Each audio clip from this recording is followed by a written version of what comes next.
कितना दिलचस्प होगा कि रेखा गुप्ता किस तरह से नए फैसले लेती हैं।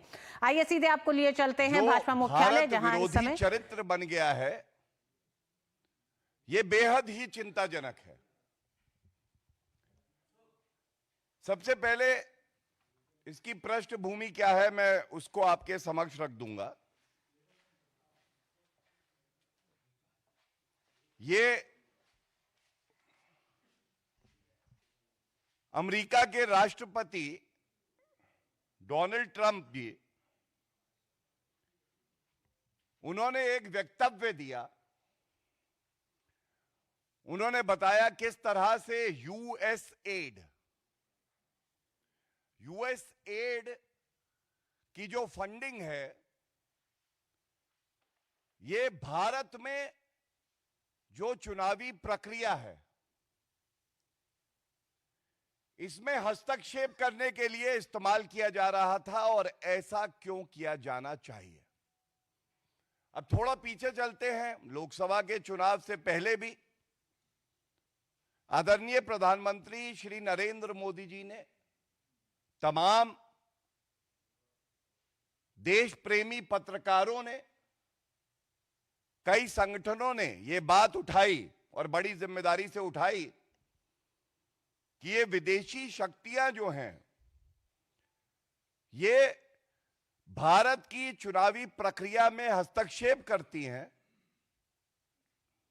और हस्तक्षेप ये सोच के करती हैं कि कैसे देश का गौरव, विश्व के सर्वोच्च लोकप्रिय नेता नरेंद्र मोदी जी को हटाया जाए। तो सबसे पहले तो चिंताजनक ये क्यों है, मैं इस पे आपका ध्यान आकर्षित करता हूं। India is an independent sovereign nation. संप्रभुता भारत की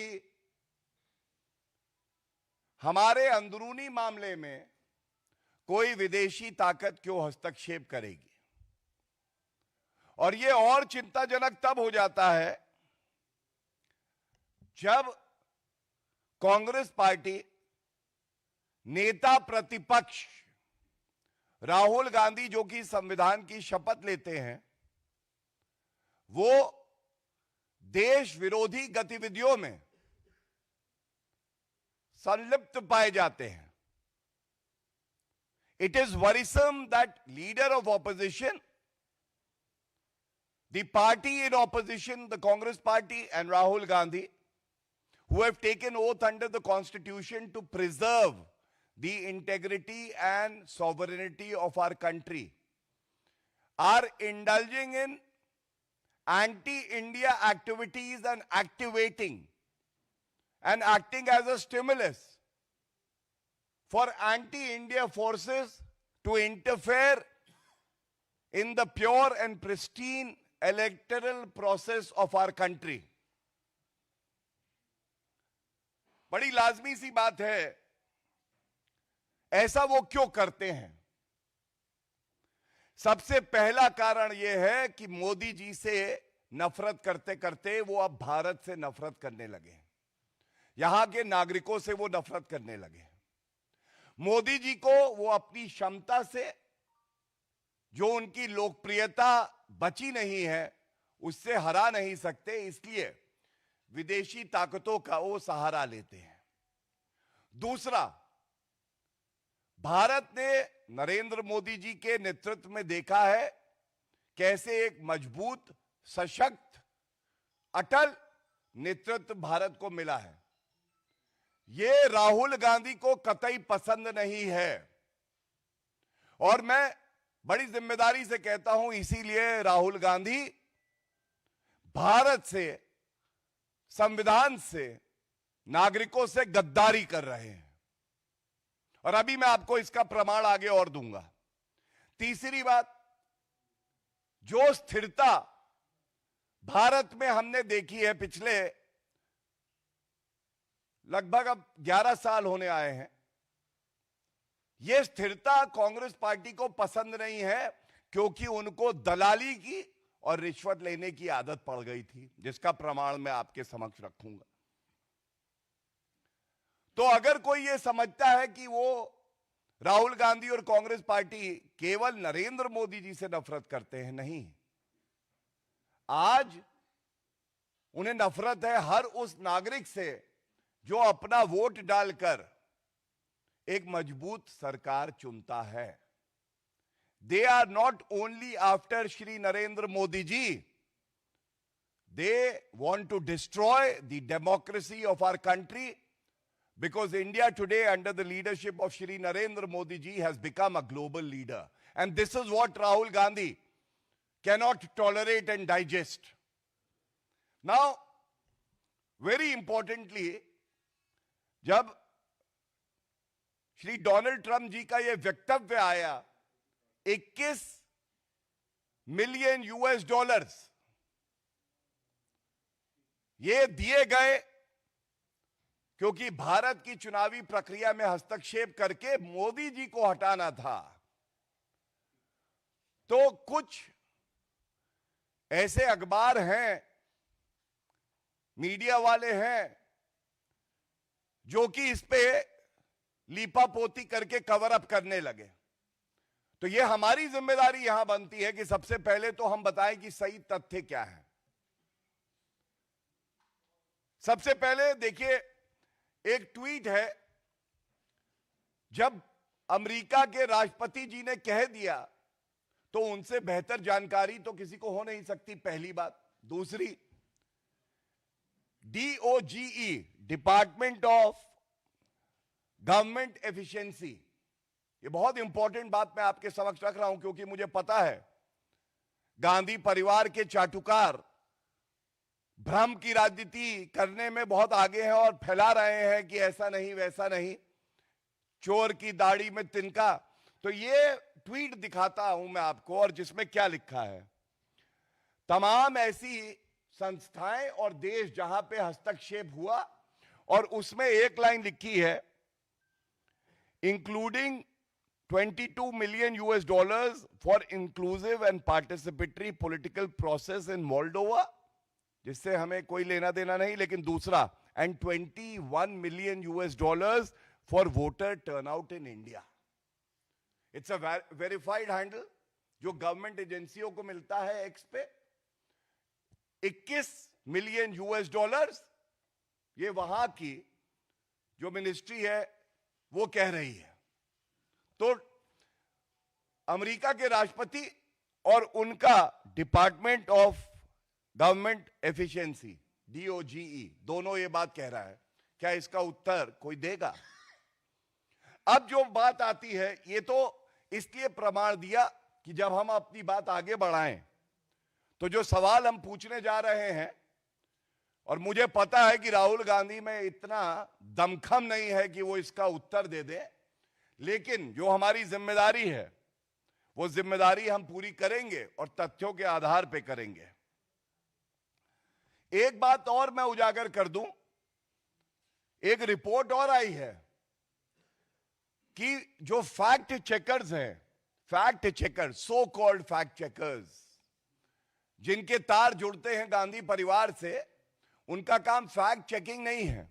उनका काम केवल और केवल जो झूठ राहुल गांधी बोले उसको सत्य बता के और आगे बढ़ाना है। तो इनकी भी फंडिंग हो रही है, और इसीलिए आज सुबह से ये गांधी परिवार के फैक्ट चेकर्स बड़ी अग्रणी भूमिका निभा रहे हैं बताने में कि भाई ये जो 21 मिलियन यूएस डॉलर्स है इसका भारत से कोई लेना देना नहीं है। अब मैं आता हूं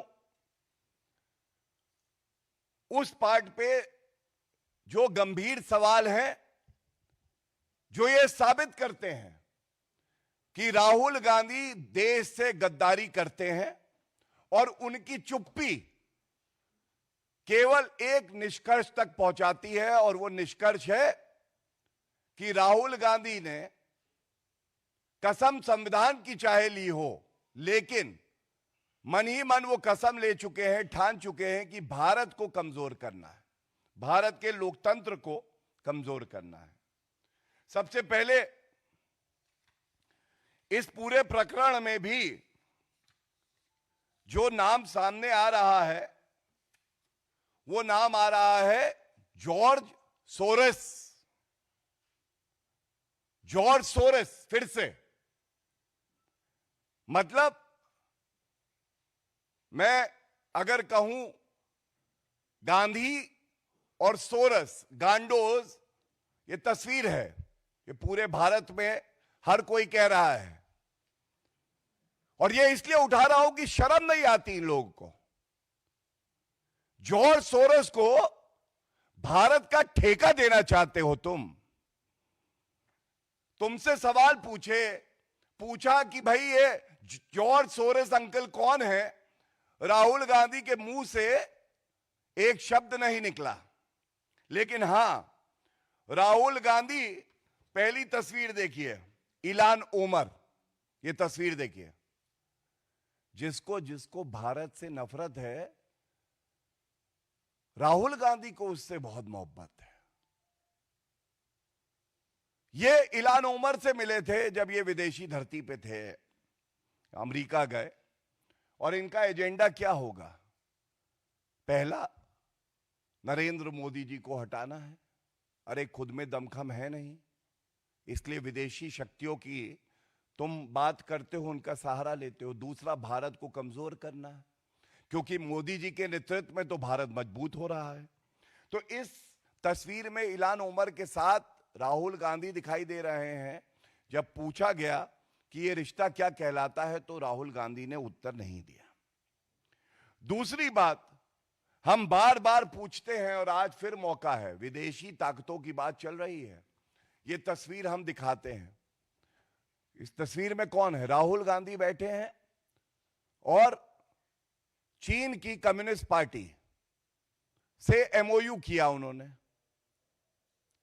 हर बार यह सवाल उठा कि इस एमओयू में क्या लिखा है, आज तक बताया नहीं। विदेशी ताकत के साथ है, भारत को कमजोर करेंगे। और इसके साथ मैं जोड़ दूं, अभी 2 दिन पहले जॉर्ज सोरस अंकल की बात तो हो गई, एक सैम पिट्रोडा अंकल हैं। सैम अंकल ने कहा चीन हमारा दुश्मन नहीं है, चीन तो बहुत अच्छा है, कमी तो भारत में ही है, यही उनका कहना था।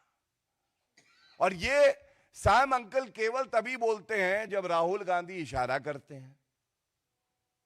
तो देखिए किस तरह से जॉर्ज सोरस, इलान ओमर, उसके बाद चीन के साथ एमओयू, और फिर चीन अच्छा है, हमारा शत्रु नहीं है। ये कड़ी जुड़ती चली जा रही है। विदेशी ताकतों को कौन एक्टिवेट कर रहा है? एक ही गद्दार है ये गद्दार राहुल गांधी। इसके बाद एक और तथ्य बहुत महत्वपूर्ण है। सोनिया गांधी जी, ये FDL-AP, ये फेडरेशन जो थी उसकी को चेयरपर्सन थी। भारतीय जनता पार्टी ने इसी प्लेटफॉर्म से सवाल पूछे। हमने पूछा, ये बताइए, जब वो को चेयरपर्सन थी FDL-AP की, तब रेजोल्यूशन पास हो रहे थे कि कश्मीर जो है वो इंडिपेंडेंट क्यों ना हो। हम अनुच्छेद 370 को संशोधित करते हैं, भारत की अखंडता को मजबूत करते हैं, और सोनिया गांधी जी देश से गद्दारी करके एक ऐसी मीटिंग को चेयर करती हैं जिसमें यह रेजोल्यूशन पास होता है कि कश्मीर को भारत से अलग हो जाना चाहिए। और हमने यहीं से सवाल पूछे, मैडम कृपया करके जानकारी दे दीजिए, क्या आप उस संस्था की अभी भी को चेयरपर्सन हैं? क्या कोई ऐसा रेजोल्यूशन पास हुआ था? कोई उत्तर मिला? नहीं मिला। अब कश्मीर की अगर बात हो तो देखिए, क्यों मैं कहता हूं कि सोनिया गांधी और राहुल गांधी देश के दुश्मन और देश से गद्दारी कर रहे हैं, क्योंकि जब अनुच्छेद 370 संशोधित हुआ तो यूनाइटेड नेशन सिक्योरिटी काउंसिल में पाकिस्तान ने भारत के खिलाफ एक प्रस्ताव रखा। उसका जो डॉजियर था, उसकी तस्वीर यहां है। किसका वक्तव्य था उस डॉजियर पे? आपको मालूम है? पहले पृष्ठ पे राहुल गांधी का। राहुल गांधी का वक्तव्य भारत को मजबूत करने के लिए नहीं, बल्कि पाकिस्तान अपने केस को मजबूत करने के लिए इस्तेमाल कर रहा था। इसके बाद जब बात पाकिस्तान की हो रही है तो याद करिए, आज से कुछ साल पहले एक और अंकल हैं, अंकल मणिशंकर अय्यर। उन्होंने पाकिस्तान से मदद मांगी कि देखिए आप हमारी मदद करिए, मोदी जी को हराना है, राहुल भैया को लाना है, हमें आपकी आवश्यकता है। तो 3 बातें पाकिस्तान से जुड़ी हुई मैंने आपको बताई। सबके तार कहां जाते हैं? गांधी परिवार, राहुल गांधी नकली गांधी और सोनिया गांधी नकली गांधी। अब इसके साथ एक बात और तथ्य बता दें। अभी कुछ दिन पहले deputy leader of opposition Gaurav Gogoi, इनकी धर्मपत्नी के तार आईएसआई से जुड़े हुए हैं, ये तथ्य सामने आए। बहुत ही जिम्मेदार पार्टी होने के नाते हमने एक बात पूछी। हमने कहा गौरव गोगोई जी, ये आपकी जिम्मेदारी है, कर्तव्य है, आप बाहर आइए, उत्तर दीजिए, क्या आपकी धर्मपत्नी के तार आईएसआई से जुड़े हैं या कभी उन्होंने जो पाकिस्तान की इंटेलिजेंस एजेंसी है वहां पे एक बहुत वरिष्ठ उनके ऑफिसर थे, उनके साथ काम किया है? आज तक कोई उत्तर नहीं मिला है। तो अगर मैं सारांश दूं आपको, क्यों कहा जा रहा है भारत के दुश्मनों के साथ कांग्रेस का हाथ? पहला जॉर्ज सोरेस अंकल, उसके बाद एमओयू कांग्रेस का पार्टी टू पार्टी, उसके बाद सैम पिट्रोडा का यह कहना कि चीन हमारा दुश्मन नहीं दोस्त है, फिर सोनिया गांधी का एफडीएल एपी का को चेयरपर्सन होना, उसके बाद गौरव गोगोई की धर्मपत्नी के बारे में जो तथ्य सामने आए, राहुल गांधी का इल्हान उमर से मिलना और मणिशंकर अय्यर का पाकिस्तान से मदद मांगना। ये कुछ तथ्य मैंने रखे और आपको अचंभा भी नहीं होगा क्योंकि पूरा देश जान गया है कि राहुल गांधी गद्दार हैं। मोदी जी से नफरत करते करते वो कोई भी ऐसी गतिविधियों में लिप्त पाए जा सकते हैं, चाहे वो देश विरोधी क्यों ना हो, अगर मोदी जी को नुकसान हो और भारत को नुकसान हो। तो ये सारे प्रश्न जब पूछे गए तो राहुल गांधी ने आज तक एक भी उत्तर इस पे नहीं दिया और हम अभी भी उम्मीद करते हैं, हम गद्दारों से भी उम्मीद करते हैं कि वो उत्तर देंगे इन प्रश्नों का, क्योंकि ये उत्तर भारत की जनता आपसे मांग रही है। और इसके साथ ही बस मैं एक बात कह के और अंत करूंगा। भारत का लोकतंत्र बहुत मजबूत है। भारत का लोकतंत्र ऐसा है जिसपे केवल भारतीयों को नहीं पूरे विश्व को गर्व है। लेकिन ये जो फंडिंग बाहर से कराई जा रही है, चिंताजनक एक और कारण की वजह से है। ये जो यूएसएड की फंडिंग आई, ये हमारी इंटरनल पॉलिटिक्स और इलेक्टोरल प्रोसेस को नष्ट करने के लिए आई। और ये तथ्य जब मैंने पढ़ा तो बहुत चिंता हुई। चिंता इसलिए हुई, 2004 से 2013 तक गवर्नमेंट को कितने फंड्स रिसीव हुए? 2115 मिलियन यूएस डॉलर्स। सरकार किसकी थी? कांग्रेस पार्टी की। अब यूएस एड मोदी जी के समय में कितनी आई पिछले 10 साल में? आपको मालूम है? केवल 1.5 मिलियन यूएस डॉलर। कहां 2115 US dollar million US dollar, कहां 1.5 मिलियन यूएस डॉलर। मालूम है क्यों? यह इसलिए है कि उनको पता है that Narendra Modi ji will not sell Bharat India's interest to a foreign power. Bharat के हित में जो होगा वो किया जाएगा। ये मोदी जी के नेतृत्व में पूरे विश्व को पता है, भारतीयों को पता है। लेकिन कांग्रेस देश के संप्रभुता की भी दलाली कर सकती है, हित की भी दलाली कर सकती है। इस प्रश्न का उत्तर राहुल गांधी को देना चाहिए। और एक बात और इसमें जो सामने आई, जब राहुल गांधी की भारत जोड़ो यात्रा, जिसका मुख्य उद्देश्य भारत को तोड़ना था, उस वक्त एनजीओज को फंडिंग बढ़ गई थी। आपने देखा सरकार को फंडिंग रुक गई, लेकिन राहुल गांधी की भारत जोड़ो यात्रा, जो कि तोड़ो यात्रा थी, एनजीओज को फंडिंग बढ़ गई। क्यों? उद्देश्य केवल एक था। जो भारत की दलाली करते हैं राहुल गांधी, उनको मजबूत किया जाए, चुनाव से पहले श्री नरेंद्र मोदी जी को हराने का प्रयास किया जाए। लेकिन यह कहना गलत नहीं होगा कि जिस प्रधानमंत्री जी के ऊपर 140 करोड़ भारतीयों का आशीर्वाद है, उनका बाल भी बांका कोई गद्दार क्या करेगा। और इसीलिए हमने देखा कि अप्रत्याशित जीत भारतीय जनता पार्टी की श्री नरेंद्र मोदी जी के नेतृत्व में हुई। तो ये कुछ बिंदु जो मैंने आपके समक्ष रखे हैं, हर बिंदु बेहद ही महत्वपूर्ण है। बड़े सवाल पूछ रहा है राहुल गांधी से, खड़गे जी से, सोनिया गांधी जी से। और इस प्रेस वार्ता के माध्यम से मुझे यकीन है कि ये बात गद्दार राहुल गांधी तक पहुंच जाएगी। इसका वो उत्तर दें या नहीं दें। धन्यवाद। आप लोगों के सवाल आमंत्रित हैं। भारतीय जनता पार्टी का कांग्रेस पर कई बड़े आरोप। जिस तरह से ये बात सामने आई है कि 2024 के लोकसभा चुनाव में मतदान प्रतिशत को बढ़ाने और सत्ता परिवर्तन के लिए यूएसएड की फंडिंग का इस्तेमाल किया गया है।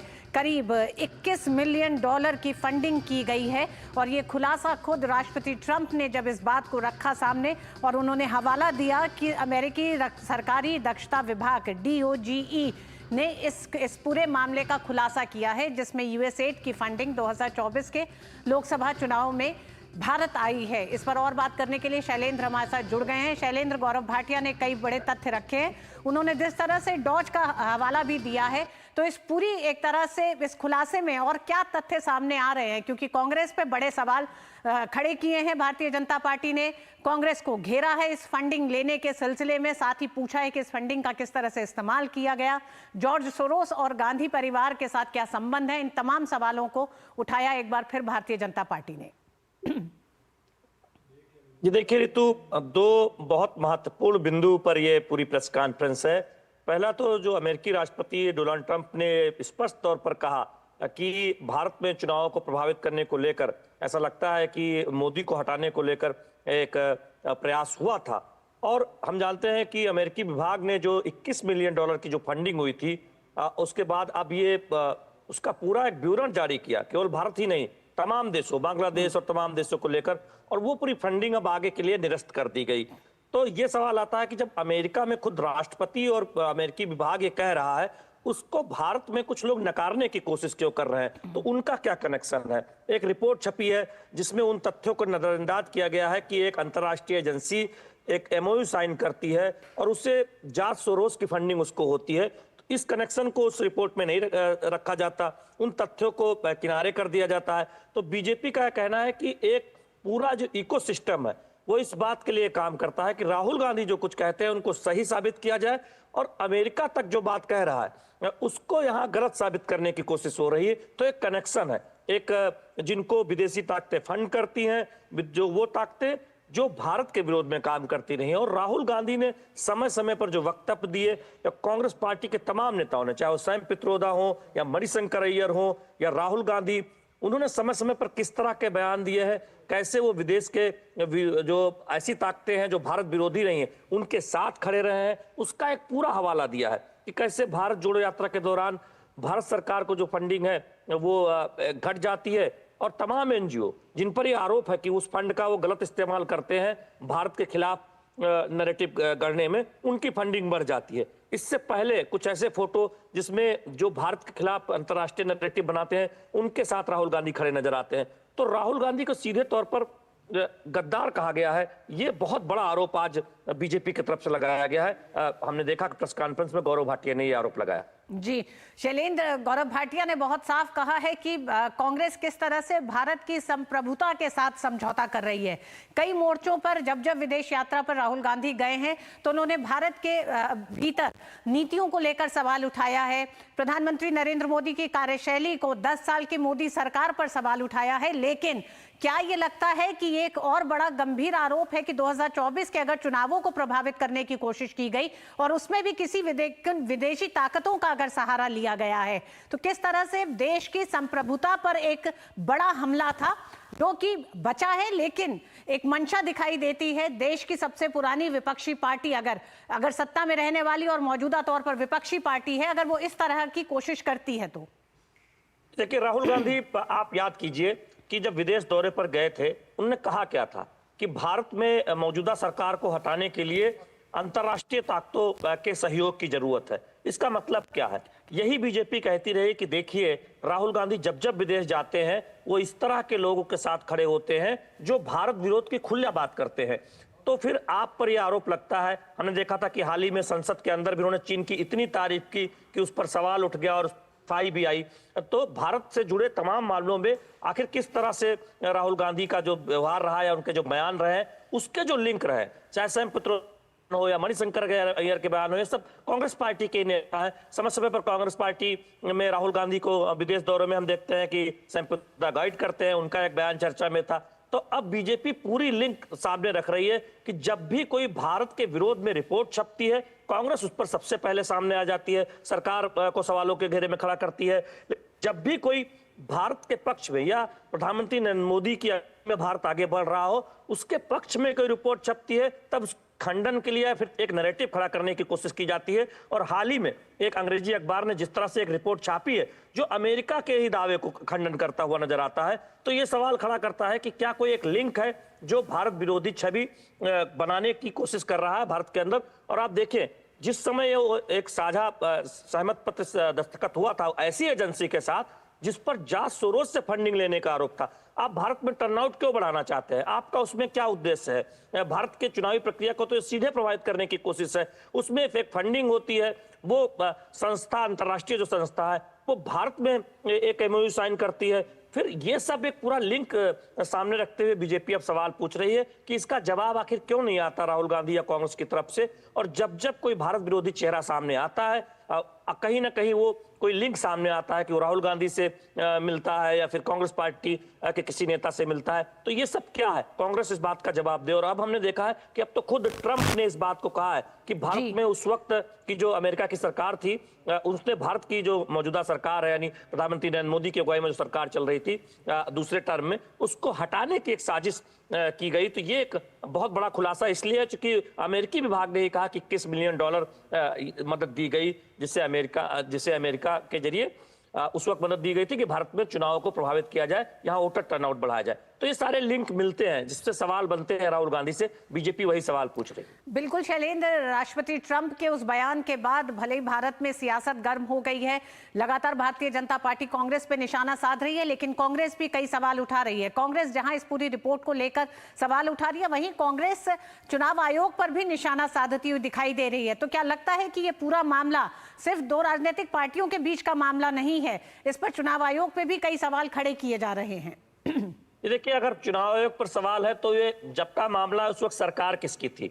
और सवाल ये है कि जब ये कहा गया कि एक एमओयू साइन करने की बात थी, बाद में कहा गया कि कोई आर्थिक लेन देन नहीं हुआ, ये सिर्फ एक एमओयू था, तो सवालों का जवाब तो ये देना होगा जब आप कोई आरोप लगाते हैं कि आखिर आपके वो स्रोत क्या थे। उस वक्त आप जो सवाल उठाते थे वो वही आरोप थे जो विदेश की तमाम वो ताकतें लगा रही थी, जो भारत के विरोध में काम करती थी, और उनका खुला एजेंडा था। वो सीधे तौर पर कहती थी कि भारत में की स्थिरता को प्रभावित करने की कोशिश करती है।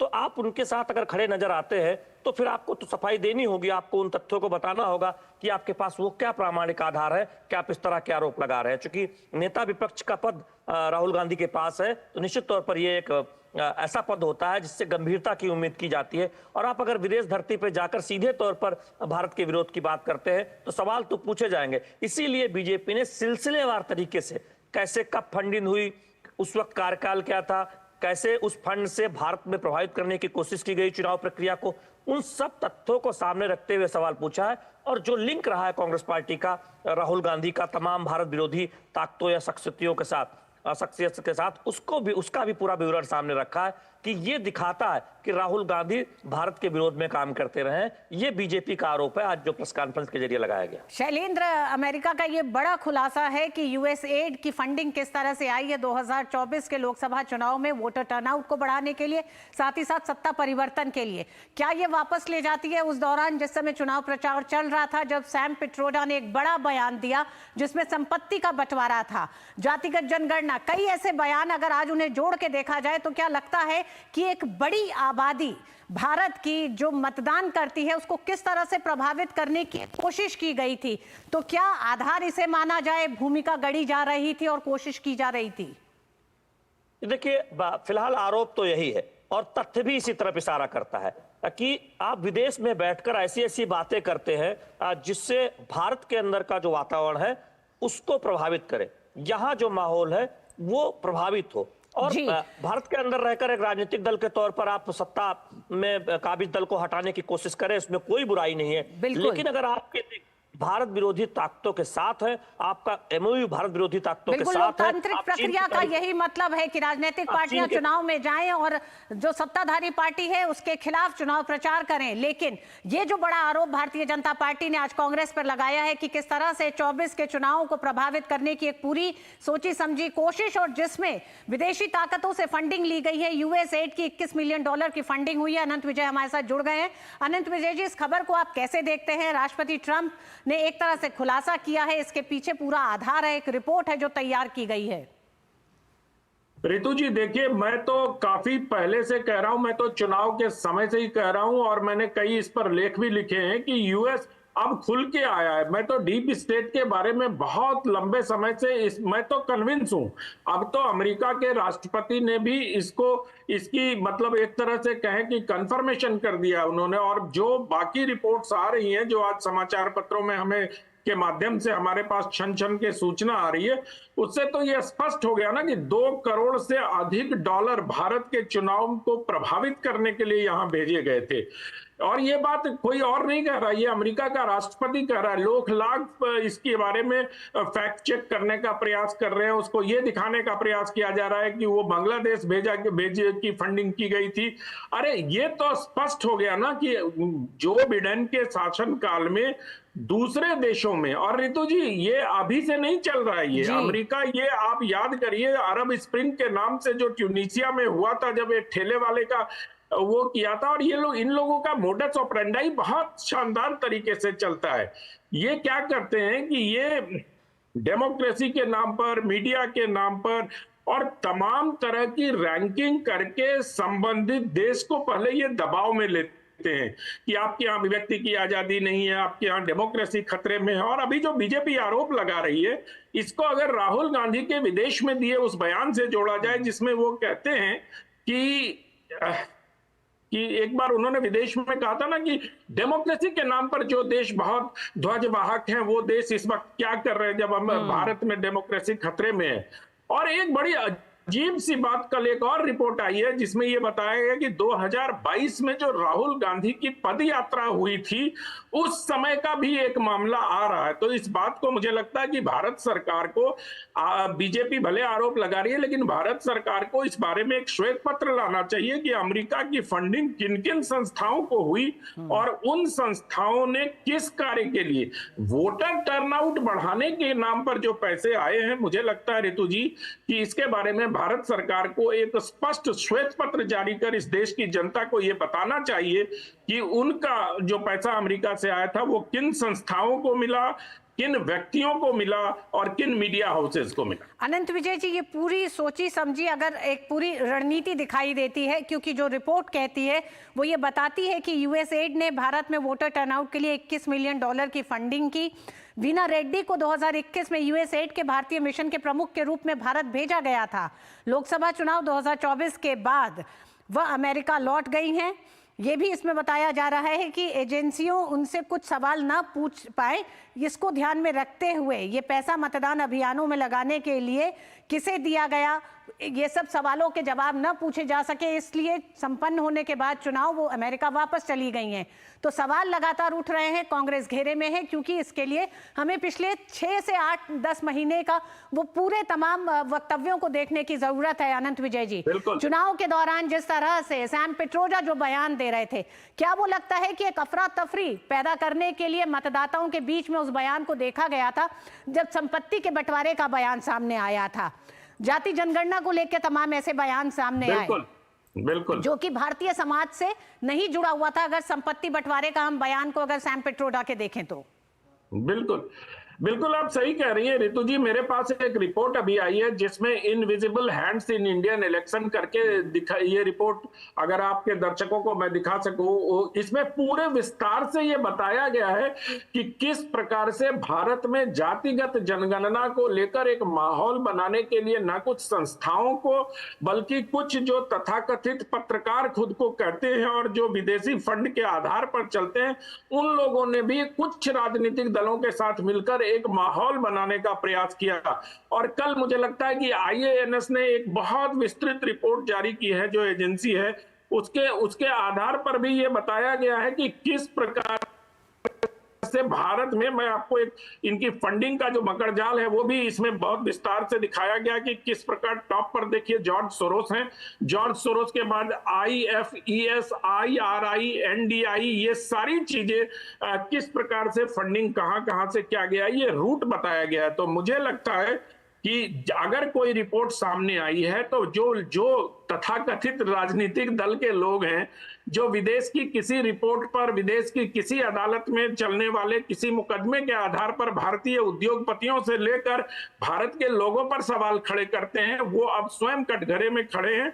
और मुझे लगता है कि उन सब लोगों को भी जवाब तो देना ही होगा, क्योंकि और ये अनायास नहीं है कि 240 सीटों पर नरेंद्र मोदी सिमट गए और विदेशी शक्तियां चुनाव को प्रभावित करती हैं। ये तो कल अमेरिका के राष्ट्रपति ने अपने देश का उदाहरण देके बताया कि किस प्रकार से रूस ने अमेरिका के चुनाव को प्रभावित करने के लिए वहां फंड भेजे थे। बांग्लादेश आप सबके सामने, बांग्लादेश का तो पूरा जो कहते हैं ना क्रोनोलॉजी स्पष्ट है कि कैसे वहां से पैसे आए, कैसे वहां बांग्लादेशी स्ट्रिंग किया गया और किस प्रकार से शेख हसीना की सरकार को अपदस्थ करने के लिए छात्रों के संगठन को अमेरिका द्वारा पैसे दिए गए। जी, तो ये तो स्पष्ट रूप से बांग्लादेश के अधिकारियों ने स्वीकार कर लिया है।